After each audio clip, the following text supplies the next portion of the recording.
प्यारे दोस्तों, नमस्कार, सत श्री अकाल। स्वागत है आपका हमारे और आपके प्यारे YouTube चैनल XYZ रिएक्शन पर।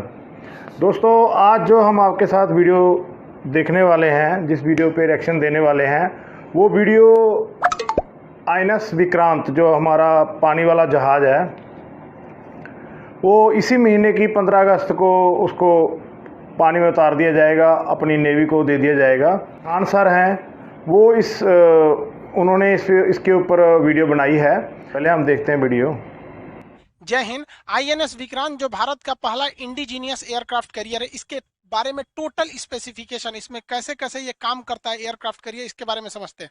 देखिए, भारत जब आजाद हुआ था तो हमारे पास नेवी बहुत कमजोर थी और तटरेखा बहुत बड़ी थी, इसलिए भारत को एयरक्राफ्ट कैरियर की जरूरत थी। तो ब्रिटेन का एक जहाज बन रहा था HMS हरकुलियस, ये अपने काम नहीं आ सका क्योंकि ये बनते बनते की द्वितीय विश्व युद्ध खत्म हो गया। तो भारत ने इसे 1957 में खरीद लिया और 1961 में अपने हिसाब से इसे मॉडिफाई करके अपने कैरियर में शामिल कर लिया और ये 1997 तक भारतीय सेना में रहा ये एयरक्राफ्ट कैरियर। हमने उसको नाम दिया INS विक्रांत। तो विक्रांत जो है हमारे साथ कई यादें जोड़ा है 1971 की लड़ाई में। 1971 की लड़ाई में बांग्लादेश का नक्शा पलट के रख दिया यही विक्रांत। इसको डुबाने के लिए आया था पाकिस्तान का PNS गाजी, जो खुद डूब के चला गया। और 1971 की ये पिक्चर को कोई भूल नहीं सकता। हम समझते हैं विक्रांत के बारे में। विक्रांत जब रिटायर हुआ तो इसे तोड़ दिया गया। विक्रांत के डिमोलिश के बाद हमारे पास एक और था विराट, उसको भी हम लोग ने रिटायर कर दिया। विक्रांत और विराट के रिटायर होने के बाद भारतीय नौसेना ने यूक्रेन से, जो पहले USSR का था, INS विक्रमादित्य को खरीदा। ये Q क्लास का एक एयरक्राफ्ट कैरियर था। इसको हम लोग ने मॉडिफाई किया और इसे रखा। तो भारत जैसे इतने बड़े तटरेखा वाला और भारत के दोनों तरफ दुश्मन है। अब यहाँ पे चाइना ने ग्वादर पोर्ट बना लिया, इसलिए उसका यहाँ से कनेक्टिविटी भी ईजी है और चाइना इस साइड से भी। तो हमें दो एयरक्राफ्ट कैरियर की हमेशा जरूरत पड़ती है, एक एयरक्राफ्ट कैरियर से हो नहीं पा रहा था। तो हम लोगों ने एक दोबारा विक्रांत बनाया। इसी तरह विक्रांत फर्स्ट की जगह पर विक्रांत सेकंड आया। पहला विक्रांत ब्रिटेन का बना था HMS और इसको हम लोगों ने खुद ही बनाया है। तो इसको बना लिया है। अभी इसे हम लोगों ने सी ट्रायल में भेजा है। ये लगभग 22,000 करोड़ में बनाया गया है इसे, और इसे बनने में लगभग 10 साल लगा। अभी 1 साल और इसका सी ट्रायल लगेगा। 2013 से 2022 के बीच में इसे बनाया गया। ये इंडिजीनियस बना है। जब कोई चीज उसी देश में बनता है तो उसे इंडिजीनियस कहते हैं। तो इसका लगभग 80% पार्ट, 60 से 70%, 80 नहीं, इंडिया में ही बना है, तो इंडिजीनियस है। बाकी बहुत सी चीजें बाहर से आती हैं, ऐसा कोई बड़ी बात नहीं है। इसमें लगभग आप समझिए कि 1.25 लाख हॉर्स पावर की इसकी क्षमता है, यानी 1,10,000 घोड़ा मिलकर जितना खींचेंगे वो सोचो अकेले खींच देता है। 2021 में इसका सी ट्रायल होगा। इसे कोची शिपयार्ड लिमिटेड ने बनाया है। कोची शिपयार्ड लिमिटेड भारत का सबसे बड़ा शिपयार्ड है जो बड़े बड़े जहाजों को बनाता है। पहले इसे ड्राई डॉक में रखा जाता है, नीचे का पेंदी उदी बना दिया जाता है, सब कुछ हो जाता है, तो इसे समुद्र में उतार दिया जाता है। समुद्र में उतारने के बाद इसके ये एविएशन कॉम्प्लेक्स, ऊपर रडार वगैरह, इस सब चीज के ऊपर के डेक को बनाया जाता है। शुरुआत में जब ये ड्राई डेक में रहता है तो इसमें कुछ नहीं होता है। जैसे देखिए ना, इसका ये जो कॉम्प्लेक्स था यहाँ पर एविएशन कॉम्प्लेक्स तो है ही नहीं है, तो पहले नीचे का एरिया बना दिया जाता है। जब पूरा बन जाता है तो इसे बाहर में खड़ा कर दिया जाता है। देख रहे हैं INS विक्रांत को अभी बनाकर इसका सी ट्रायल में उतार दिया गया। इसकी लंबाई 860 फीट, 203 फीट इसकी जो विड्थ है, 184 फीट इसकी ऊंचाई है। यहाँ पर एरिया लगभग 2.5 एकड़ में है। सोचो उतना एकड़ जगह है यहाँ पर। टॉप स्पीड इसकी 52 किलोमीटर पर आवर है। ये 15,000 किलोमीटर जा सकता है। 196 ऑफिसर रख सकते हैं, 1149 इस पे सेलर रह सकते हैं। इसके अलावा इस पे ऊपर एविएशन क्रू रहेंगे, सब हेलीकॉप्टर रहेगा, उसके पायलट इंजीनियर, जहाजें रहेंगे उसके पायलट इंजीनियर। जो इस पे एयरक्राफ्ट कैरियर रखे जाते हैं वो ऊपर नहीं रखे जाते, इसके नीचे वाले डेक में रहते हैं, सेकंड फ्लोर पर। और नीचे ले जाने के लिए यहाँ एक लिफ्ट लगा रहता है जिसे हम लोग एयरक्राफ्ट लिफ्ट कहते हैं, और इसी में जहाजों को रख के नीचे लेके जाया जाता है यहाँ पर। अब ये इसका लिफ्ट जो है वो सी फेसिंग की ओर, समुद्र की ओर। तो देखिए, ये लिफ्ट जब सी फेसिंग की ओर रहता है तो ये लिफ्ट छोटा भी रहेगा ना, तो जहाज यहाँ ले आइए और जहाज का कुछ हिस्सा बाहर लटका दीजिए, कोई दिक्कत नहीं है। तो हम लोग का जो लिफ्ट है वो सी फेसिंग है विक्रांत का। दो लिफ्ट है। एविएशन कॉम्प्लेक्स जो ऊपर आइलैंड होता है उसके एक साइड इधर, एक साइड इधर, दो लिफ्ट है। अब यहाँ देखिए, यहाँ पर इसका ये लिफ्ट, इसका जहाज का इतना हिस्सा देखिए समुद्र के बाहर है, फिर भी कोई दिक्कत नहीं है यहाँ पर, क्योंकि ये सिर्फ इसी फेसिंग है। फिर इसको उठा लिया जाए। देखिए, सारी जहाजें अंदर होती हैं, अंदर ही इसकी सर्विसिंग, मोबिल, तेल, पेट्रोल, डीजल, ये सब बंद किया जाता है, बदला जाता है, सर्विसिंग वगैरह सब अंदर होता है। जहाजे में फ्यूल वगैरह सब अंदर लोड कर दिया जाएगा, हथियार वगैरह लोड करके उसके बाद ऊपर ला दिया जाता है। ऊपर खड़ा है सब जो है सर, ऊपर एकदम रेडी है सभी सब। और नीचे बात देखिए, 2-4 को झांक रहे हैं सब इधर, सब अभी सर्विसिंग हो रहा है इसका। कुछ इसका जो डेक होता है इसकी मार्किंग को समझते हैं। देखिए, ये रेड लाइन जो दिखा रहा है, ये रेड लाइन ये हैंगर एरिया है, यहाँ जहाजों को खड़ा करना हो रहता है। यहाँ जहाजें खड़ी रहेंगी, वो जहाजें खड़ी रहेंगी जो रेडी टू फाइट है, और ये तो हैंगर है यहाँ पर, इसके रास्ते अंदर नीचे चली जाएंगी। अब ये जो येलो लाइन है ये रनवे का लाइन है। इसमें दो टाइप के रनवे होते हैं, एक शॉर्ट टेक ऑफ के लिए, यहाँ से जो टेक ऑफ करेगा जहाज उसको पूरे फुल पावर के साथ उड़ना पड़ेगा क्योंकि ये रनवे छोटा होता है। एक यहाँ रहता है, यहाँ पे थोड़ा ये लंबा रनवे होता है। दोनों में सेम जहाजें उड़ती हैं, लेकिन अगर मान के चलिए आप ही को 100 मीटर का दौड़ और 200 मीटर का दौड़ लगाना है तो एनर्जी में डिफरेंस आता है। इसको इसलिए रखा गया है दो टाइप का कि ज्यादा से ज्यादा जहाजों को कम समय में उड़ाया जा सके। एक यहाँ से फटाक से उड़ान भरा, 2 सेकंड का गैप देके एक ठोक उधर उड़ा दीजिए यहाँ पर, और एक ही रनवे रहता तो दिक्कत होता।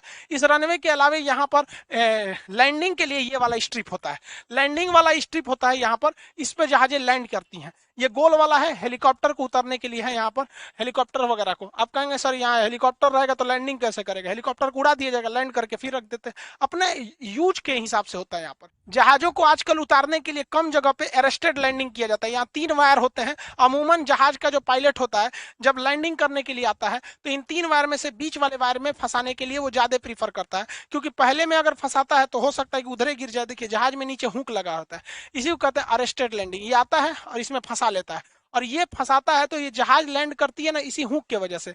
और ये जहाज जो भी पायलट आता है फुल पावर के साथ लाता है कि बाई द वे अगर हुक ना फंसे तो वो वापस लेके उड़ जाए, और फंस गया तो खुद ही रोक लेगा। और पायलट को पता भी चल जाता है, वो फुल पावर से आता है और केवल चक्का टच करता है और वो सोचता है कि भाग जाए, और अगर फंस गया उसको लगता है कि नहीं भाग रही है तो समझ जाता है फंस गया है, रोक देता है, और नहीं तो लेकर फिर वापस उड़ जाएगा। कभी कभी नहीं हो फंसता है। पायलट को यहाँ पे लैंडिंग कराने में सबसे समस्या आती है, क्योंकि एयरपोर्ट पर लैंडिंग कराना इजी होता है, लेकिन यहाँ पे जहाज कभी ऊपर नीचे घूमते हैं, कभी ऐसे, कभी लहर मारती है, उस पे से जहाज मूविंग होता है, तो इसको एंगल मिलाना बहुत मुश्किल हो जाता है कि इसका एंगल कैसे मिलाया जाए। तो इस एंगल को मिलाने में टेकॉन रडार मदद करता है। ये ऊपर से ये जो रडार देख रहे हैं यही बताता है कि देख बबुआ तोरा लैंडिंग, तो जहाज को थोड़ा सा और ऊपर करो, नीचे करो, दाहिने बाएं। समझ जाइए कि ये जिस तरह से वहां पर ILS सिस्टम काम करता है ना एयरपोर्ट पे, वहां पे ये टेकॉन सिस्टम काम करता है, और यही बताता है ताकि लैंडिंग आराम से इस पर किया जा सके और इजीली यहाँ पर अरेस्टेड लायर को फंसाया जा सके। इसके ऊपर ये वाला रडार को देखेंगे तो ये मेरीन रडार होते हैं, नेविगेशन रडार और मेरीन रडार। इनका काम क्या होता है? मेरीन रडार छोटे मोटे टारगेट को पकड़ते हैं,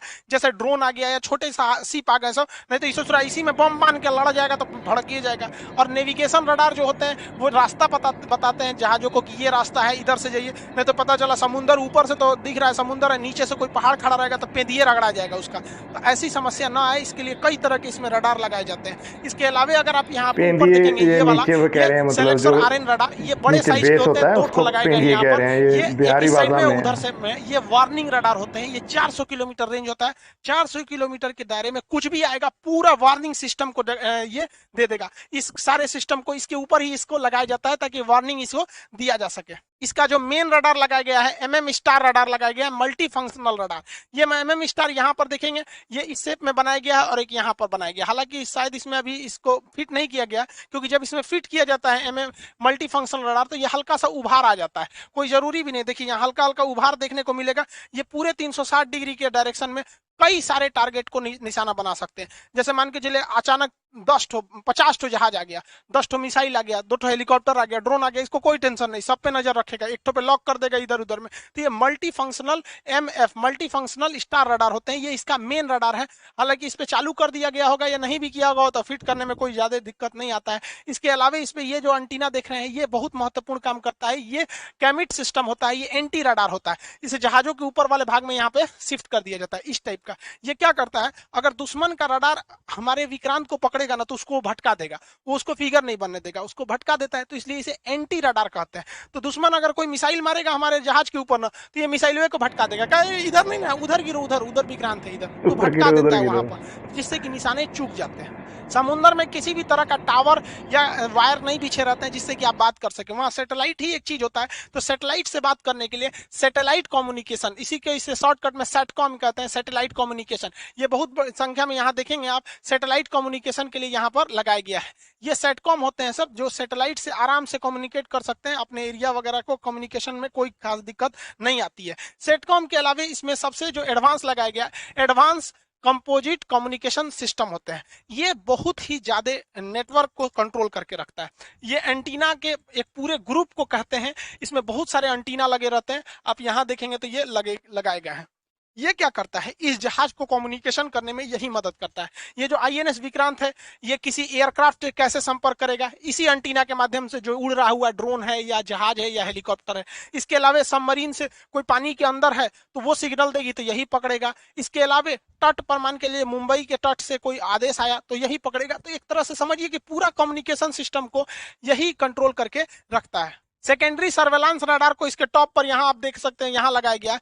ये रडार जहाजों के पोजीशन को दिखाता है। जैसे हमारे खुद के जहाज, मान के चले राफेल वगैरह हैं या मिग 29 के हैं, इनके ऊपर भी रडार लगे होते हैं, लेकिन इस रडार की क्षमता ज्यादा नहीं होती है। तो ये अगर उड़ते हुए गए, इनको रास्ता दिखाना है कि भाई देख तुम्हारे पीछे से दूसरा जहाज आ रहा है, तो ये वाला रडार पता कर लेता है कि रे भैया हमारा मिग गया है, उसके पीछे पाकिस्तानिया का भी है, तो उसको ये वाला रडार तुरंत बता देगा, रे पलट पलट पलट, मार देगा वहां पर। डेक के अंदर जो होते हैं पूरे सेलर वगैरह रहते हैं, इनके अंदर जिम, प्लेग्राउंड वगैरह सारी चीजों का व्यवस्था होता है। खाने पीने का आइटम रहता है, इनमें 6 महीने का सामान को स्टोर कर सकते हैं। इसमें ब्रेड, बिस्किट, ये सब बनाने के लिए बेकरी मशीन होती है, हॉस्पिटल होता है, सब चीज इसके अंदर। ये चलता फिरता शहर है, इतना खतरनाक होता है यहाँ पर। पाकिस्तान को टेंशन हो गया इसको लेके, उसका कह रहा है कि इतनी फैसिलिटी तो उसके कराची शहर में नहीं है जितना अकेले इसमें। इसके ऊपर वाले इस पार्ट को हम लोग कहते हैं एविएशन कॉम्प्लेक्स। इसे आइलैंड भी कहते हैं लोग यहाँ पर, नहीं तो इसे एविएशन कॉम्प्लेक्स या सुपर स्ट्रक्चर कहते हैं। इसी पे सारा कमांड सिस्टम इसी पर रखा गया रहता है। अब यहाँ पे कोई जहाज लैंडिंग वगैरह करती है तो इसी में से एयर ट्रैफिक कंट्रोलर, एटीसी वगैरह का काम यहीं से होता है। जैसे देखिए यहाँ पर इसके अंदर बैठे हैं लोग ना, यहाँ से टुकुर टुकुर झांकेगा जहाज लैंड किया या नहीं किया, खाली है या नहीं रनवे वगैरह, ये सब चीज को ये एविएशन कॉम्प्लेक्स या सुपर स्ट्रक्चर से ही देखते हैं लोग। अब पाकिस्तान क्या क्या कहना है, देखिए ये सब साले सब पूरा बैल है सब।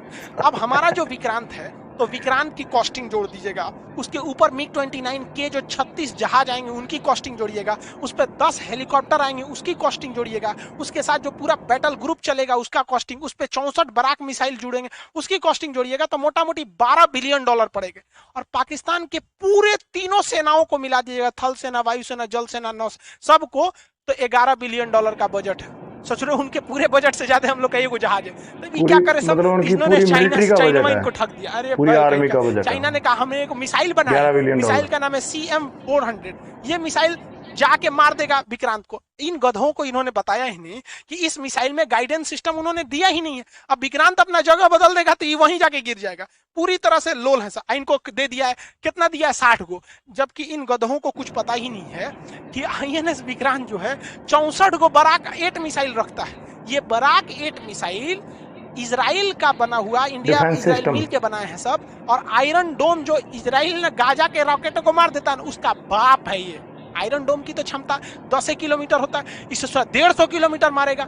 और उसके आगे ही कह रहा है कि हम फेंकेंगे मर। अरे यार, अगर विक्रांत चुपचाप अपना लंगर गिरा के ब्रेक मार देगा ना तो तुम्हारा मिसाइल पानी में गिरेगा। और तुम्हारा JF-17 एक लड़ाकू जहाज दुइये को लेकर उड़ सकता है, और इसके ऊपर हमारे विक्रांत के ऊपर ऑलरेडी फाइटर जहाज है। ये जाके उस जहाज को मार देंगे तो ना, हम मार देंगे यहाँ पर। उसके अलावे 76 mm का कैनन लगा हुआ है, तोप से मार के गिराया जा सकता है।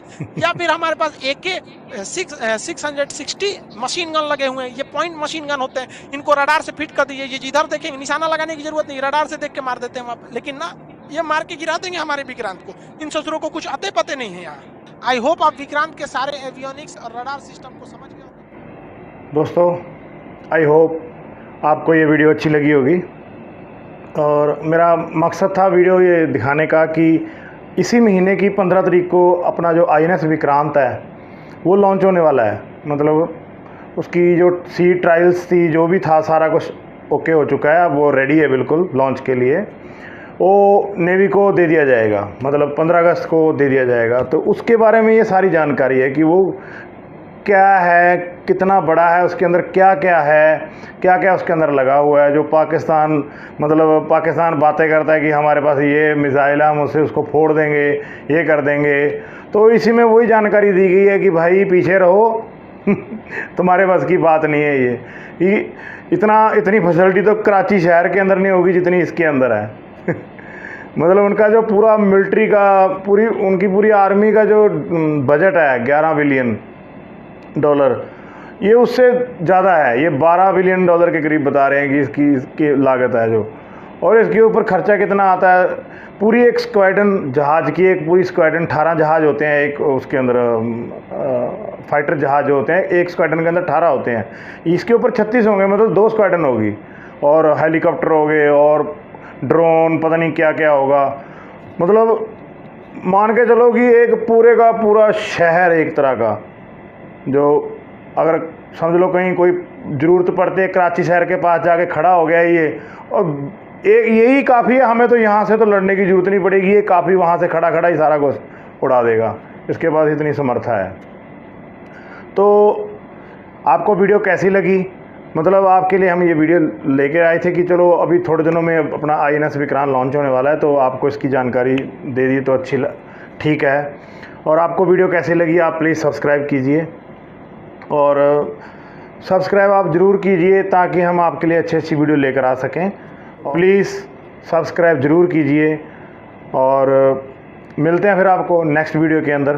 तब तक के लिए हमें इजाज़त दीजिए। और दूसरी बात, एक दूसरे से प्यार कीजिए, अपने देश से प्यार कीजिए। अपना देश बहुत महान देश है, बहुत तरक्कियों पे जा रहा है। और हमारी दुआ है कि सारे जो भी हमारी वीडियो को देखते हैं लोग, उनका भगवान भला करे, और जो नहीं देखते उनका भी भला करे। और आप तरक्कियाँ मानो, आपका परिवार खुशियाँ माने, सब हंसी खुशी से रहें हिंदुस्तान के लोग। और ठीक है जी, ओके, मिलते हैं फिर बाद में। बाय बाय, और जय हिंद, भारत माता की जय।